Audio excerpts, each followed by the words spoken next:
ఆయన అన్నాడు, ఇది తప్పు, నా వల్ల పొరపాటు జరిగిందని చెప్పి క్షమాపణ చెప్పు అని దేశవ్యాప్తంగా ఆందోళన చేస్తూ ఉంటే ఆయన దానికి జవాబు చెప్పలే. కాంగ్రెస్ ఏదో కావాలని చేస్తాడని చెప్పినావు.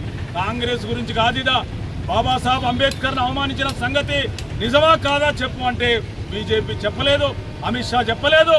ఇవాళ అందరికంటే ఎక్కువ బాధ్యత ఉన్న మోడీ, ఆయన క్యాబినెట్ అది. ఆయన చెప్పకున్నా ఈయనకైనా బుద్ధి ఉండాలి కదా. ఎందుకు ఈ మాట అంటున్నా నేను అంటే, ఈ ప్రధానమంత్రి నేను ఈ దేశానికి బీసీ ప్రధానమంత్రి అన్నాడు. నేను ఒక ఓబీసీని, నన్ను చాలా తేలిగ్గా చూస్తున్నారు. బాబాసాహెబ్ అంబేద్కర్ నాకు దేవుడు అన్నాడు. నువ్వు పార్లమెంట్లో అడుగు పెడుతూ బాబాసాహెబ్ కాళ్ళు మొక్కి నన్ను. మరి బాబాసాహెబ్ అవమానం జరిగితే ఎక్కడ మాట్లాడినావు నువ్వు? ఎందుకు మాట్లాడవు నువ్వు? నీ నోటి నుంచి మాట ఎందుకు రాదు? ఇది దేశం ఈరోజు మోడీని అడుగుతుంది. ఇక రెండోది చివరిది మిత్రులారా, బీజేపీ అంటే ఆర్ఎస్ఎస్. ఈ ఆర్ఎస్ఎస్ ఈ నుంచి వచ్చిందే బీజేపీ. కానీ ఒక్కసారి దీన్ని వెనకకపోతే ఇవాళ బాబాసాహెబ్ రాజ్యాంగం తీసుకొచ్చిన తర్వాత దళితులు, బడుగులు, బలహీనులు, వెనకబడ్డ తరగతులు, మైనార్టీలే కాదు, మహిళలకు ప్రత్యేకమైన హక్కులు కావాలి. మహిళలు, అన్ని కులాల్లో ఉన్న మహిళలు వివక్షకు గురవుతున్నారు. అందుకే ఇవాళ వాళ్ళకు ప్రత్యేకమైన హక్కుల కోసం మొదటి న్యాయశాఖ మంత్రిగా ఆయన మహిళల హక్కుల చట్టాన్ని తీసుకొస్తే దీన్ని వ్యతిరేకిస్తూ ఆర్ఎస్ఎస్ పెద్దలు మహిళలను ప్రోత్సహించి భారత పార్లమెంటులో ఈ మహిళా చట్టాన్ని పెడతా ఉంటే 5 రోజుల పాటు అంబేద్కర్ ఇల్లును చుట్టుముట్టిరు ఆర్ఎస్ఎస్ ఆధ్వర్యంలో మహిళలు ఆనాడే. అంటే రాజ్యాంగానికి ఆర్ఎస్ఎస్, బీజేపీ ఎంత వ్యతిరేక. అంతేకాదు, మాకు ఈ 3 రంగుల జెండా వద్దు, ఈ రాజ్యాంగం మాకొద్దు. రాజ్యాంగం ముసాయిదాను చర్చించడానికి అన్ని సంఘాలు, పార్టీలను పిలిస్తే నిర్లజ్జగా ఆనాడు వ్యతిరేకించింది ఆర్ఎస్ఎస్, జనసంఘ్.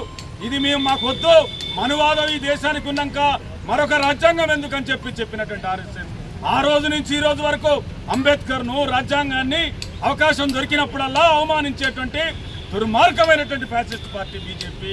ఇలా అధికారంలో ఉండొచ్చు నువ్వు, కానీ రాజ్యాంగాన్ని మారుస్తానని చెప్పి, రాజ్యాంగాన్ని తొలగిస్తానని చెప్పి ఇవాళ నువ్వు నగ్నంగా చేస్తున్నటువంటి వేషాలను ఇవాళ ఈ రూపంలో అక్కసు కట్టిండు. అది ఈరోజు దేశంలో చర్చ ఉంది. అందుకే వామపక్ష పార్టీలు, ప్రధానంగా కమ్యూనిస్ట్ పార్టీలు దేశవ్యాప్తంగా చాలామంది అంబేద్కర్ అభిమానులు, అంబేద్కర్ రాజ్యాంగాన్ని గౌరవించేటోళ్ళు, ఈ రాజ్యాంగం ఉండాలని కోరుకుంటోళ్ళు, కమ్యూనిస్టేతరులు, అభ్యుదయవాదులు, సెక్యులరిస్టులు చాలామంది వీధుల్లోకి వచ్చారు. రాందెవరయ్య అంటే బీజేపీ, రాందెవరయ్య అంటే ఆర్ఎస్ఎస్, రాందెవరంటే మతోన్మాదులు. అందుకోసం మరి ఈ రకంగా బీజేపీని, ఆర్ఎస్ఎస్ను అర్థం చేసుకొని ఈ దేశాన్ని పాలించడమే కాదు, రాజ్యాంగాన్ని గౌరవించినోడు, రాజ్యాంగం మీద ప్రమాణం చేసి రాజ్యాంగాన్ని ఉల్లంఘించినోడు ఈ దేశంలో పాలకులుగా ఉండడానికి అవసరమా? ప్రజలు ఆలోచించాలి.